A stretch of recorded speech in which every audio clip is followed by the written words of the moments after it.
بسم اللہ الرحمن الرحیم۔ معزز ناظرین، پروگرام حی الفلاح کے ساتھ میں ڈاکٹر حمید حاضر ہوں۔ آج ہم سورہ بقرہ کی آیات 47 سے لے کے 54 تک ہم ان کو سمجھنے کی کوشش کریں گے۔ سب سے پہلے درود شریف۔ بسم اللہ اللہم صلی علی محمد وعلی آل محمد کما صلیت علی ابراہیم وعلی آل ابراہیم انک حمید مجید۔ اللہم بارک علی محمد وعلی آل محمد کما بارکت علی ابراہیم وعلی آل ابراہیم انک حمید مجید۔ سورہ بقرہ کی ان آیات کو سمجھنے کے لیے جن میں اللہ نے قوم بنی اسرائیل پر بہت سارے انعامات کیے ہوئے ہیں، سمجھنے سے پہلے ہم لفظ نفس کو سمجھیں گے۔ نفس جو ہے یہ قرآن پاک میں دو معنوں میں آیا ہے۔ ایک کسی انسان کی جان اور دوسرا کسی انسان کا جی۔ تو یہ خود آیت کو، کسی بھی آیت کو پڑھ کر یہ معلوم ہو جاتا ہے کہ یہاں اللہ نے کیا مفہوم دیا ہے۔ سب سے پہلے ہم دیکھتے ہیں سورہ تغابن کی آیت 16۔ اعوذ باللہ من الشیطان الرجیم، بسم اللہ الرحمن الرحیم۔ فاتقوا اللہ ما استطعتم واسمعوا واطیعوا وانفقوا خیرا لانفسکم ومن یوق شح نفسہ فاولئک هم المفلحون۔ یہاں پر نفس جو ہے وہ دونوں معنی میں آیا ہے۔ پہلا یہ کہ اللہ کی نافرمانی سے بچو اور سنو اور مانو اور اللہ کی راہ میں خرچ کرو۔ یہ سب چیزیں آپ کی جان کے لیے بہتر ہیں۔ اور نیکسٹ جو ہے من یوقا شح نفسہ فاولئک هم المفلحون۔ جو اپنے جی کے لالچ سے بچ گیا وہ کامیاب ہونے والا ہے۔ اور جی کے لالچ سے بچنے کے لیے ہم نے ایک اور جگہ دیکھنا ہے، وہ ہے سورہ یوسف ہے۔ اس میں آپ کو اچھی طرح سے سمجھ آ جائے گا کہ جی سے حضرت یوسف جو ہیں وہ کس طریقے سے بچے ہیں۔ حضرت یوسف جو ہیں وہ جب مصر میں پہنچتے ہیں تو ان کو جو بھی معاملات وہاں پہ پیش آتے ہیں، تو اس کے بعد وہ جو بادشاہ کی بیگم ہے اس پر جب الزام لگتا ہے حضرت یوسف کو اپنی طرف مائل کرنے کا، تو اس نے جو خواتین تھیں اپنی ایریا کی ان کو بلایا اور یوسف کو ان کے سامنے پیش کیا۔ تو اس کے بعد ان کا ایک بیان ہے ان خواتین کا کہ یوسف جو ہیں، یہ جو ہے آیت نمبر 51، وہ کہتی ہیں کہ یوسف کو ہم اپنی طرف مائل نہ کر سکیں، یعنی اس کو پھسلانے میں ہم ناکام رہیں۔ اس کے بعد جو بادشاہ کی بیگم ہے زلیخا، وہ بھی اس چیز کا اقرار کرتی ہیں کہ میں نے بھی جو کوشش کی ہے یوسف کو پھسلانے کی، تو حضرت یوسف جو ہیں وہ کہتی ہے وہ میری طرف مائل نہ ہوئے۔ پھر حضرت یوسف جو بیان دیتے ہیں وہ بڑا اہم ہے۔ وہ کہتے ہیں وما ابرئ نفسی، میں پاک نہیں کہتا اپنے جی کو۔ اور وہ کہتے ہیں ان النفس لامارۃ بالسوء الا ما رحم ربی۔ وہ کہتے ہیں یہ جو جی ہے نا، یہ برائی کی طرف زیادہ بندے کو مائل کرتا ہے، ہاں جس پر اللہ کا رحم ہو جائے اور اِنَّ ربی غفور الرحیم تو وہ بچ جاتا ہے۔ تو یہ جو نفس ہے اور یہ جو جی ہے، اس کے صحیح جو معنی ہیں وہ بیان کرنے سے ہم آیات کو سمجھ سکیں گے۔ اس طرح سے ہم چلے جاتے ہیں سورہ اعراف کی آیات، ان کو دیکھنے سے پہلے ہم دیکھتے ہیں سورہ بقرہ کی مشہور آیت ہے، للہ ما فی السماوات و ما فی الارض وَإِن تُبْدُوا مَا فِي أَنفُسِكُمْ وَتُخْفُوهُ يُحَاسِبْكُم بِهِ اللَّهُ فَيَغْفِرُ لِمَن يَشَاءُ وَيُعَذِّبُ مَن يَشَاءُ وَاللَّهُ عَلَىٰ كُلِّ شَيْءٍ قَدِيرٌ 284 سورہ بقرہ۔ اس میں جو اللہ نے کہا ہے وَإِن تُبْدُوا مَا فِي أَنفُسِكُمْ وَتُخْفُوهُ يُحَاسِبْكُم بِهِ اللَّهُ، یہاں پہ جو نفس یوز ہوا ہے وہ بدن نہیں ہے، وہ جان نہیں ہے، بلکہ وہ جی ہے۔ یعنی انسان اپنے جی میں جو سوچتا ہے اس کو ظاہر کرے یا اس کو چھپا کے رکھے، اللہ کہتا ہے میں نے اس کا حساب لینا ہے۔ تو ان آیات میں یہ جو ابھی ہم نے دیکھی ہیں، ایک تو نفس کا جان ہونا اور نفس کا جی ہونا، یہ سمجھنا بہت ضروری ہے، کیونکہ جو نفس ہے اس میں اس کی تین حالتیں ہوتی ہیں نفس کی، جو جی ہے، جو سوچ ہے۔ ایک حالت ہوتی ہے کہ آدمی برائی کی طرف مائل ہی رہتا ہے اور وہ اس میں خوش رہتا ہے۔ دوسری حالت یہ ہے کہ آدمی جو ہے وہ اگر کوئی برائی کر بیٹھے تو اس کو فوراً شوق ہوتا ہے اور وہ سوچنے لگ جاتا ہے میرے سے غلطی ہوئی، تو اس غلطی سے بچنے کے لیے وہ طریقے تلاش کرتا ہے۔ اس کو نفس لوامہ کہتے ہیں۔ اور تیسری حالت جو ہے وہ نفس مطمئنہ ہے، یعنی اللہ سے ہر کوئی بندہ اللہ سے راضی ہو جائے اور اللہ بھی اس بندے سے راضی ہو جائے۔ جیسے صحابہ کرام تھے، ان کے جو نفوس تھے وہ یقیناً مطمئنہ تھے۔ تو اس وضاحت کے بعد اب ہم پڑھتے ہیں سورہ بقرہ کی آیات 47 سے لے کے لعلکم تشکرون 56 تک۔ اعوذ باللہ من الشیطان الرجیم، بسم اللہ الرحمن الرحیم۔ یا بنی اسرائیل اذکروا نعمتی التی انعمت علیکم وانی فضلتکم علی العالمین۔ یہ ایک اللہ نے بنی اسرائیل کو ایک میسج دیا ہے جو قرآن پاک میں ہے، اور یہ قرآن پاک بنی اسرائیل کے لیے بھی ہے کہ اے بنی اسرائیل، یاد کرو میری ان نعمتوں کو جو میں نے تم پر کی ہیں، اور یہ بھی یاد کرو کہ تمام جہانوں میں نے تمہیں کتنی فضیلت دے رکھی۔ تو اب ہم دیکھتے ہیں کہ جو ان پہ کیا کیا ایسے مسئلے تھے جو اللہ نے ان کو حفاظت کی، اللہ نے ان کو بچایا۔ پہلی بات تھی کہ جو فرعون تھا وہ ان کے بنی اسرائیل کے جو بچے تھے جو ہی پیدا ہوتے تھے ان کو قتل کر دیتے تھے۔ تو اللہ کہتا ہے کہ میں نے وَإِذْ نَجَّيْنَاكُم مِّنْ آلِ فِرْعَوْنَ يَسُومُونَكُمْ سُوءَ الْعَذَابِ يُذَبِّحُونَ أَبْنَاءَكُمْ وَيَسْتَحْيُونَ نِسَاءَكُمْ وَفِي ذَلِكُمْ بَلَاءٌ مِّن رَّبِّكُمْ عَظِيمٌ۔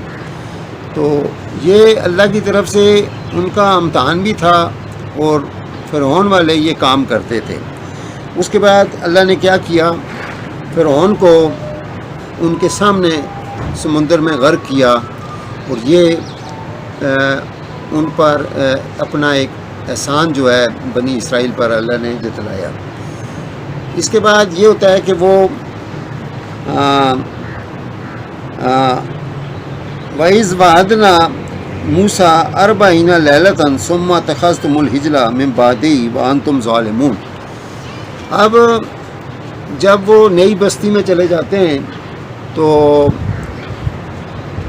حضرت موسیٰ جو ہیں وہ پیغمبر بن چکے ہیں اور وہ احکامات لینے کے لیے کوئی طور پر جاتے تھے۔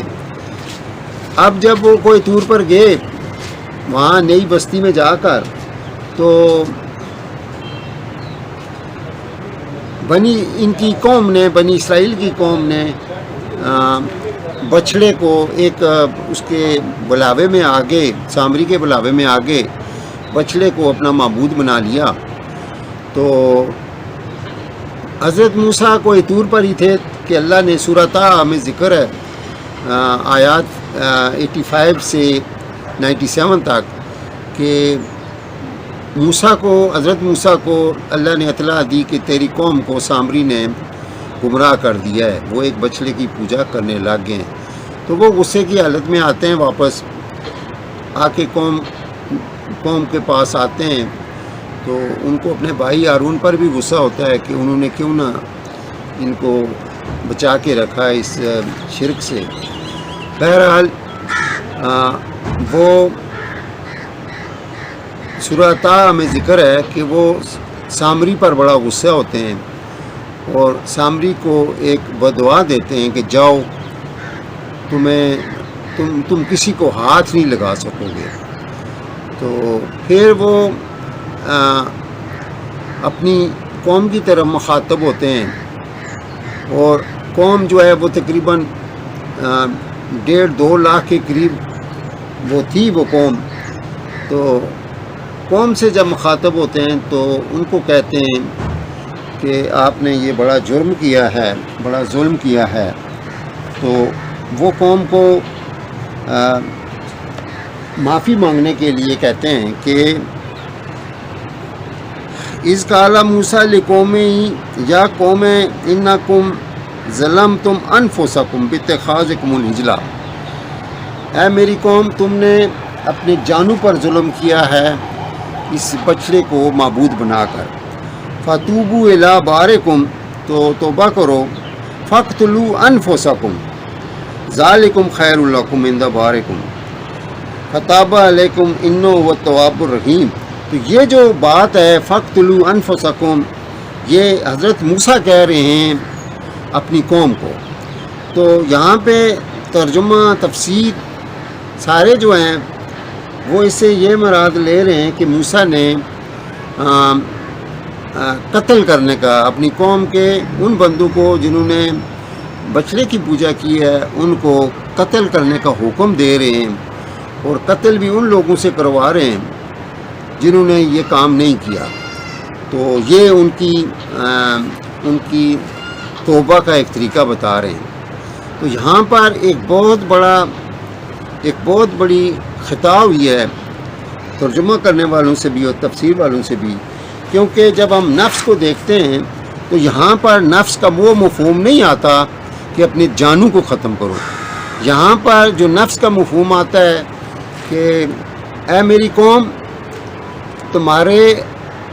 تمہارے جی میں جو شر ہے اس کو ختم کرو، اور پھر الفاظ ہیں توبہ کرو، اور یہی ہے فَاقْتُلُوا أَنفُسَکُمْ ذَلِکُمْ خَیْرٌ لَکُمْ عِندَ بَارِئِکُمْ فَتَابَ عَلَیکُمْ إِنَّهُ هُوَ التَّوَّابُ الرَّحِیمُ، وہ توبہ قبول کرنے والا ہے۔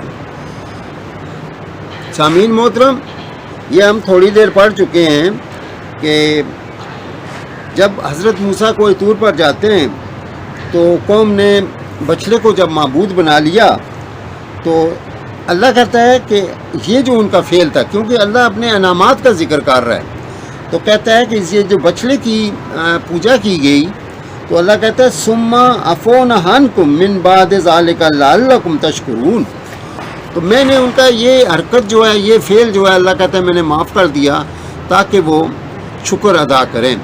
اور یہ معاف اللہ نے جو کیا ہے، سورہ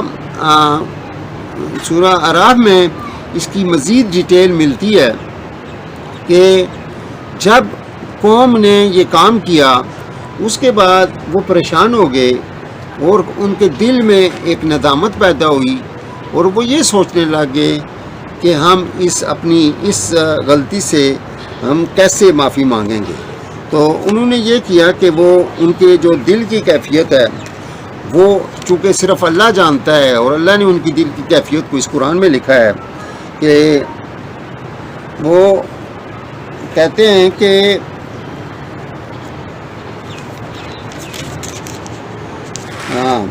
اس کے بچڑے کی پوجا کے بعد کہتے ہیں وہ لما سوکیتا، یہ آیت نمبر 149، لما سوکیتا فی ایدیم و راؤ انہم قد ضلوا قالوا لئن لم یرحمنا ربنا ویغفر لنا لنکونن من الخاسرین. اب یہ ان کے دل کی کیفیت ہے جو رب نے بیان کی ہے کہ یہ غلطی کرنے کے بعد، یہ ظلم کرنے کے بعد انہوں نے یہ الفاظ ادا کرنے شروع کیے کہ اگر اللہ ہمیں معاف نہیں کرے گا تو ہم خسارے میں پڑ جائیں گے. تو اسی آگے اسی سورہ میں 149 اسی سورہ میں آگے 153 میں اللہ کہتا ہے کہ والذین عملوا السیئات ثم تابوا من بعدها وآمنوا ان ربک من بعدها لغفور رحیم. تو اللہ کہتا ہے کہ اگر کوئی بھی ظلم کر بیٹھے تو اس کے بعد توبہ کرے تو میں اس کو معاف کر دیتا ہوں. تو یہ جو ان کا توبہ کرنا تھا، اس کی جو طریقہ تھا وہ حضرت موسیٰ نے بتایا کہ فَاقْتُلُوا أَنفُسَكُمْ، اپنے نفس میں، اپنے جی میں جو شر ہے اس کو قتل کرو، بمراد اس کو ختم کرو اور رب کے ہاں توبہ کرو. اور جو ان کے نفس کی کیفیت ہے وہ اللہ نے بیان کی ہے نفس لوامہ. نفس لوامہ جو ہے اس کی اللہ کے ہاں یہ قیمت ہے کہ سورہ قیامت دیکھیں تو اس میں اللہ جب انسان کے دوبارہ اٹھنے کا بیان کرتا ہے تو وہاں پہ آیت نمبر 2 میں اللہ اس نفس لوامہ بھی کی قسم کھاتا ہے. پہلی آیت میں قیامت کے دن کی قسم کھاتا ہے اور دوسری آیت میں نفس لوامہ کی قسم کھاتا ہے. تو یہ اس کی وہ ویلیو ہے جو رب کے ہاں ہے. ایک حدیث قدسی ہے کہ اگر اس دنیا کے سارے لوگ مومن بن جائیں تو میں ان کو تباہ کر دوں اور ان کی جگہ ایسے لوگ لے آؤں جو گناہ بھی کریں اور توبہ بھی کریں. تو یہ جو ساری چیز ہے کہ فَاقْتُلُوا أَنفُسَكُمْ، موسیٰ حکم دے رہے ہیں، حضرت موسیٰ حکم دے رہے ہیں کہ اپنے آپ کو قتل کرو. اور پھر اسی قرآن میں جو اس کی تفسیر ہے اس میں لکھا ہوا ہے کہ ان لوگوں نے جنہوں نے گسالہ پرستی نہیں کی تھی انہوں نے قتل کیا ان لوگوں کو جنہوں نے یہ پوجا کی تھی، اور یہ تقریباً 70,000 بندے تھے. تو یہ صحیح نہیں ہے، یہ ایک ناحق بات ہے. کیوں؟ جب اللہ اسی سورہ بقرہ کی آیت میں کہتا ہے کہ میں نے اس حرکت کے بعد ان کو معاف کر دیا تاکہ وہ شکر گزار بنیں، اور پھر اللہ ان کے نفس کی بات بتا رہا ہے کہ ان کے نفس میں ندامت پیدا ہو گئی تھی اور وہ یہ سوچنے لگ گئے اگر رب نے ہمیں معاف نہ کیا تو ہم خسارے میں پڑ جائیں گے. اور اسی نفس کی جب اللہ قسم بھی اٹھا رہا ہے بندے کو دوبارہ پیدا کرنے کے لیے، تو یہ ساری چیزیں ذہن میں رکھ کے یہاں پہ جو ٹرانسلیشن ہے یا تفسیر ہے کہ وہ قتل کیے گئے اور یہ بنی اسرائیل کی روایات کی کہانی ہے، جبکہ خود قرآن میں اللہ کہتا ہے کہ یہ جو بنی اسرائیل کی روایات ہیں ان میں حقیقت نہیں ہے، اور یہ قرآن کے ذریعے اللہ ان کو بیان کر رہا ہے. سورہ نمل کی آیت 76 میں اللہ کہتا ہے کہ بڑی اہم بات ہے، اِنَّ هَذَا الْقُرْآنَ يَقُصُّ عَلَىٰ بَنِي إِسْرَائِيلَ اکثر الذی هم فیہ یختلفون، جو ان کے اختلافات ہیں ان کو اس قرآن میں بیان کیا ہوا ہے۔ اور ایک اختلاف یہ ہے جس کا ابھی ہم نے ذکر کیا ہے کہ حضرت موسیٰ نے ان کو جب کہا فَاقْتُلُوا أَنفُسَكُمْ، وہاں حضرت موسیٰ جو ہیں وہ قتل کرنے کا حکم نہیں دے رہے، بلکہ وہ نفس جو ہے، جو جی جو ہے، اس میں جو شر ہے اس کو ختم کرنے کا حکم دے رہے ہیں۔ ویسے بھی حضرت موسیٰ قتل کا حکم نہیں دے سکتے۔ خود انہوں نے جب وہ مصر میں تھے، فرعون کے گھر تھے، تو انہوں نے دو بندے آپس میں لڑ رہے تھے، وہ جو ایک اسرائیلی تھا، دوسرا فرعونی تھا، خبتی تھا، تو اس کو ایک زور سے تھپڑ مارا تو وہ بندہ گر کے مر گیا، اور پھر ان کو وہ مصر چھوڑنا پڑا، تو دوسرے ملک میں چلے گئے تھے۔ تو یعنی پھر یہ جو گسالہ پرستی ہے، اس سے پہلے جو واقعہ پیش آیا وہ تھا کہ اللہ نے کہا کہ اپنے ساتھ 70 بندے جو ہیں وہ لے آؤ کوئی طور پر، تاکہ میں تمہیں توریت دوں۔ تو وہ بندے جب لے کے گئے تو وہاں پہنچ کر وہ یہ مطالبہ کر بیٹھے کہ ہم اللہ کو اس وقت مانیں گے جب وہ ہمیں سامنے نظر آئے گا۔